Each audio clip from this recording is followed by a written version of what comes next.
হাদিসে এটাকে বলা হয়েছে লাইলাতুন নিসফে মিন শাবান।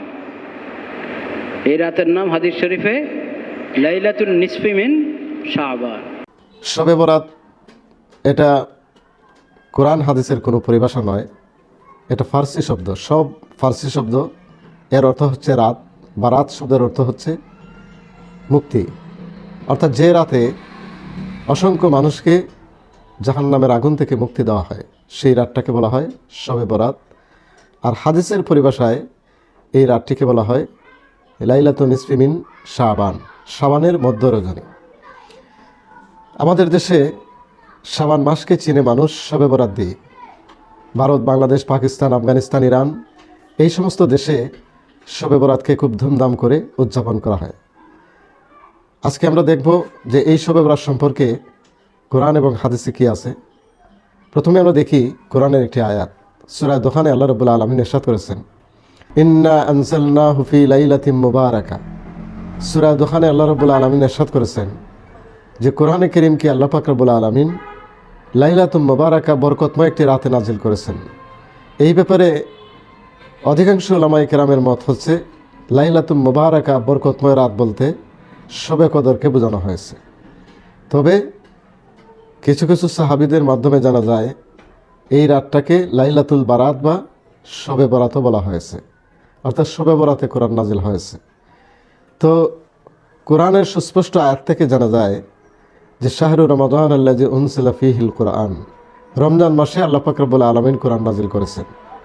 আর রমজান মাসে কোরআন নাজিলের অর্থ হলো এই মাসেরই একটি রাতে আল্লাহ কোরআন নাজিল করেছেন। ইন্না আনজালনাহু ফি লাইলাতুল কদরি, লাইলাতুল কদরে আল্লাহ রাব্বুল আলামিন কোরআন নাজিল করেছেন। আর লাইলাতুল কদর যে রমজান মাসে, এতে কোনো সন্দেহ নাই। কাজেই সূরা দোখানের ইন্না আনজালনাহু ফি লাইলাতিন মুবারাকা, বরকতময় রাতে কোরআন নাজিল করা হয়েছে, এর অর্থ হলো শবে কদরেই কোরআন নাজিল করা হয়েছে। তবে শবে বরাতের ফজিলত আছে কিনা এই ব্যাপারে সুনানে ইবনে মাজার 1390 নম্বর একটি হাদিসে আবু মুসা আশআরী রাদিয়াল্লাহু তাআলা আনহু থেকে বর্ণিত। সেই হাদিসটি, এই হাদিসে উল্লেখ আছে, ইন্নাল্লাহা লা ইয়াত্তালিউ ফি লাইলাতিন নিসফি মিন শাবান ফায়াগফিরু লিজামিই খালকিহি ইল্লা লিমুশরিকিন আও মুশাহিন।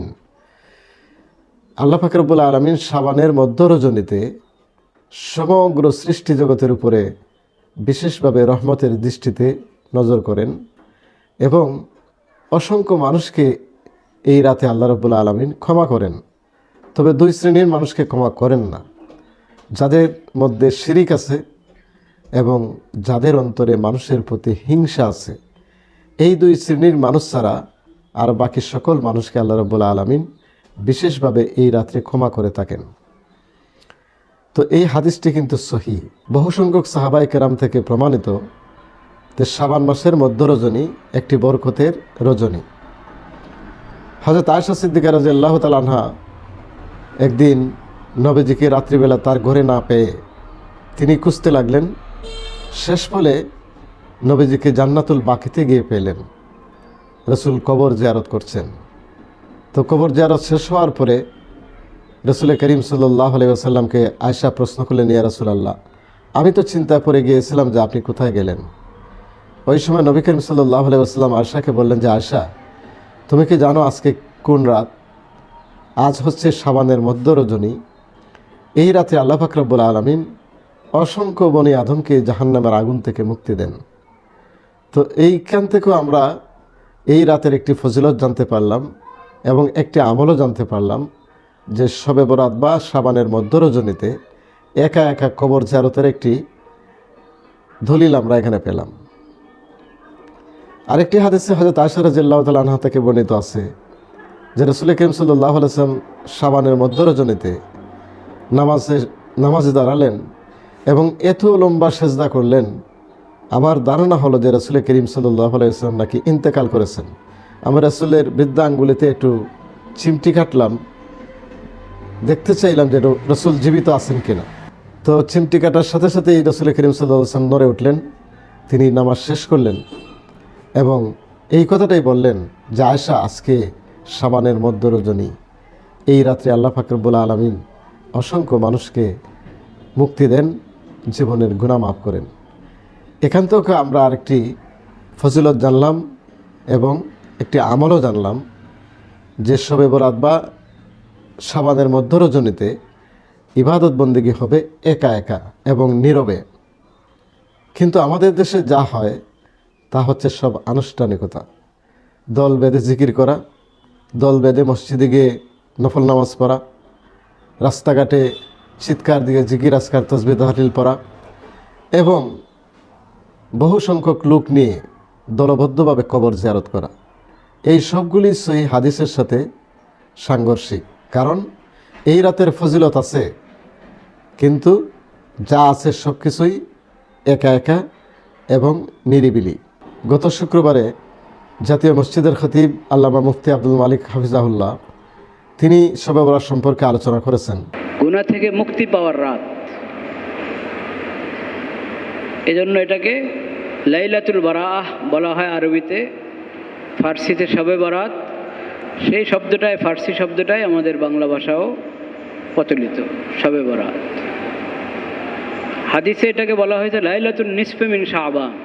সহিহ হাদিস দ্বারা তিনি শবে বরাতের প্রমাণ পেশ করেছেন এবং কি কি আমল করতে হবে তাও বলে দিয়েছেন।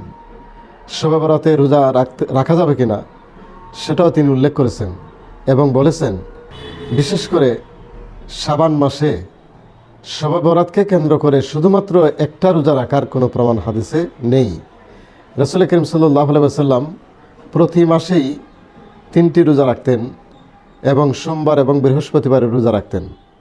তো শাবান মাসেও আমরা ইচ্ছা করলে এই 3টি রোজা রাখতে পারি, 13, 14, 15। এই 15-র মধ্যে তো শবে বরাতও পড়বে।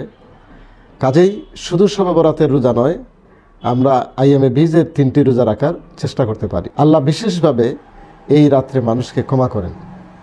তো ক্ষমা কারা পাবে? যারা রাসূলের সুন্নাহ অনুযায়ী আমল করবে তারাই ক্ষমা পাবে। আর যারা শুধুমাত্র এই রাতটাকে একটি অনুষ্ঠান মনে করবে এরা কিন্তু ক্ষমা পাবে না।